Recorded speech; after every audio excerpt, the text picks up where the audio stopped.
Oi, pessoal. Hoje, segunda-feira, né? Outra vez.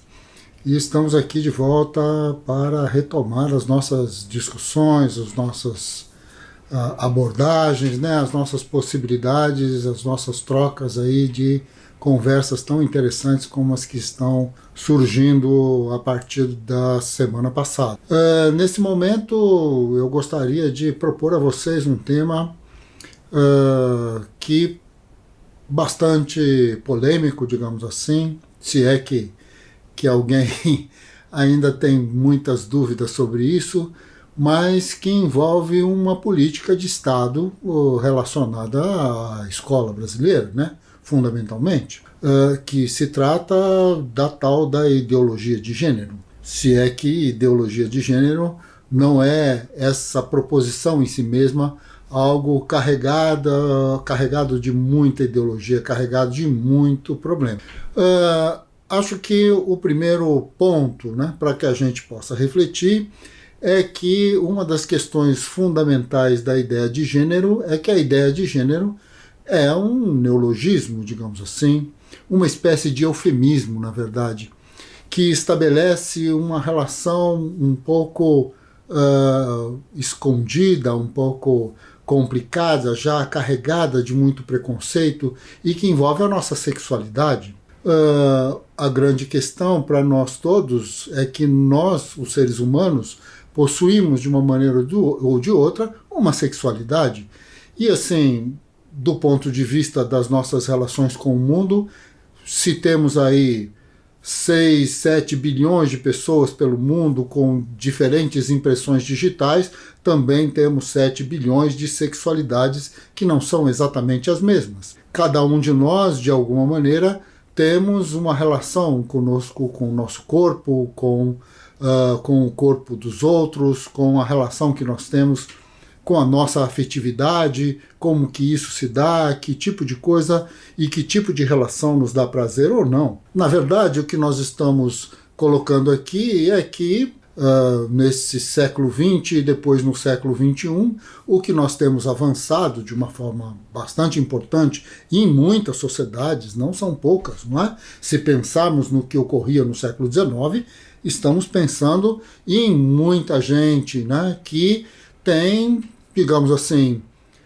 observado a possibilidade de que, bom, cada um de nós deve fazer aquilo que lhe pareça melhor, desde que este parecer melhor do ponto de vista da nossa individualidade não implique necessariamente em forçar ninguém a fazer absolutamente nada. Quer dizer, na verdade, aquilo que é socialmente pactuado e que tem o sentido, então, de nos debruçarmos sobre nós mesmos, sobre a nossa vida, sobre aquilo que podemos fazer ou não, e que desde que o outro, se é que existe um outro nesse caso, também pactue conosco de nossos desejos e tudo mais. Qual é a discussão? Nós não estamos discutindo se pertencemos à condição de sermos macho ou fêmea, ou se nessa condição estamos mais ou menos numa situação intermediária em relação a absolutamente nada.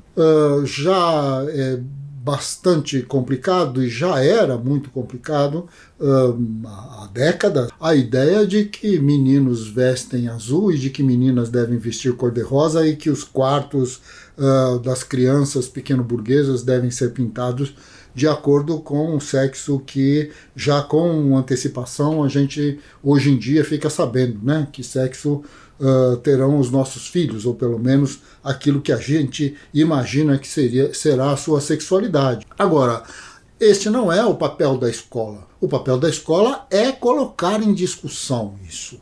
O papel da escola é transformar as nossas possibilidades em discursos, em colocar informações que sejam suficientemente claras e que sejam suficientemente amplas para que todas as pessoas, todos os jovens, todas as crianças, independentemente da situação, se sintam incluídas. Porque, na verdade, não estamos aqui colocando se determinadas palavras, se são, digamos assim, elas soam melhor no masculino ou no feminino, que isto sim é uma questão de gênero, mas nós estamos falando do que é a nossa vida e de como nos relacionamos com as pessoas. E nesse sentido, estas relações que são múltiplas, são de uma diversidade praticamente infinita, até porque se nós imaginarmos então que cada individualidade, cada um de nós tem uma identidade, tem uma relação com a sua própria sexualidade que é diferente da dos outros, nós temos que imaginar também que esta sexualidade, quando temos 5, 6, 10 anos, 20 anos, 30, 60, 80 anos, não é exatamente a mesma, que nós nos transformamos, que nós assumimos diferentes maneiras, né, de nos relacionarmos com as pessoas e conosco mesmo. A grande questão da escola não é proibir, nem delimitar, nem estabelecer. Nós, como professores, como educadores, não somos policiais. Nem cabe ao Estado estabelecer que tipo de roupa devem vestir as meninas e que tipo de roupa, ou que tipo de comportamento, ou que tipo de relação a priori devemos estabelecer como uma relação típica, necessária, efetiva para que alguém possa ser deste ou daquele sexo. Então, tudo isso está muito relacionado a uma ideologia da repressão, do controle, do papel da escola não como a produtora, a reprodutora, o lugar, então, da sistematização das relações culturais na escala do planeta, mas o lugar da escola passaria a ser, então, o lugar do recolhimento, o lugar de colocar crianças, jovens, sob controle de adultos ou sob controle do Estado, onde o papel do professor passa a ser, então, o papel de polícia, e nós não somos polícias. Nós não somos o sistema judiciário, nem o sistema executivo que pode estabelecer determinadas criminalidades para esses ou aqueles. Nós somos educadores, e como educadores nós precisamos escutar, nós precisamos compreender as diferentes possibilidades, estabelecer então relações, sistematizar, transformar essas relações em discursos que sejam compreensíveis para cada uma das idades, para cada um dos desenvolvimentos, para cada um dos alunos que nós temos dentro da nossa sala de aula. Não existe nenhum motivo para que nós, os professores, estabeleçamos a priori que tipo de comportamento é mais efetivo ou menos efetivo com os nossos alunos. Isso não faz sentido para ninguém, isso não faz sentido nem para as famílias, nem para as crianças e nem para a escola. Não é papel da escola. O papel da escola, do ponto de vista da educação, é permitir que as novas gerações se apropriem da variedade quase infinita de questões, de discursos, de valores, de possibilidades que estão colocados para o mundo. A questão é que, diferentemente da televisão, diferentemente da internet, diferentemente da família, nós fazemos isso de uma forma sistemática. A nossa diferença com relação a isso é a ordem do discurso. Quando nós colocamos um tema, nós não colocamos um tema por acaso. E nem queremos que os nossos alunos saiam repetindo palavra por palavra, vírgula por vírgula, aquilo que nós falamos a eles. O que nós queremos é que eles se apropriem da possibilidade de ordenar os seus próprios valores, de ordenar os seus discursos numa relação com a sociedade de uma maneira geral. Que não seja única e exclusivamente o indivíduo que se constrói para ter opiniões e que, por serem opiniões, simplesmente passam a ser verdadeiras e que, portanto, não podem ser contestadas, não podem ser superadas. Nossos alunos precisam ser alunos que têm dúvidas, que têm problemas.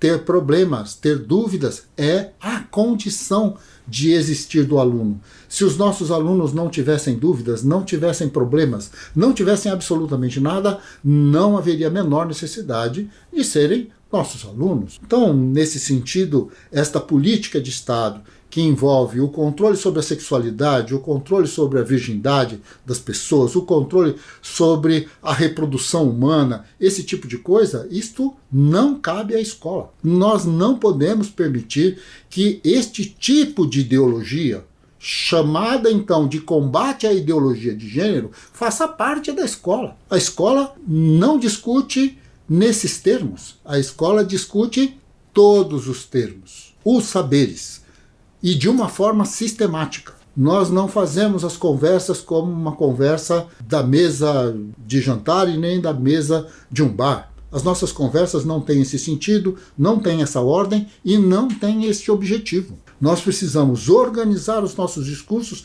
de tal maneira que diferentes possibilidades caibam. Porque este é o nosso sentido de sermos educadores. Nós não somos educadores no formato da família, nem da igreja, nem de coisa nenhuma parecida. Nós somos educadores nessa passagem escalar entre os pequenos grupos de acolhimento, de educação familiar e tudo mais, para o planeta, para a humanidade, para a totalidade dos seres humanos. Então não nos cabe a censura.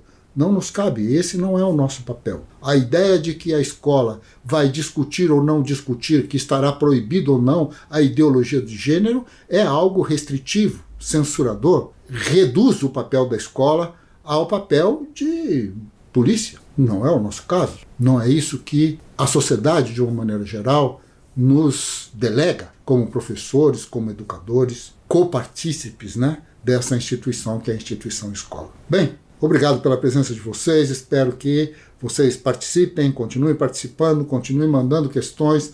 Acho extremamente interessante todos os temas e vou tentando então responder por escrito e responder aqui por vídeo. Começamos essa segunda-feira num tema razoavelmente quente e vamos então continuar. Espero que gostem, que se inscrevam, não é? O canal depende muito disso e que a gente continue então essa conversa super interessante. Um abraço a todos.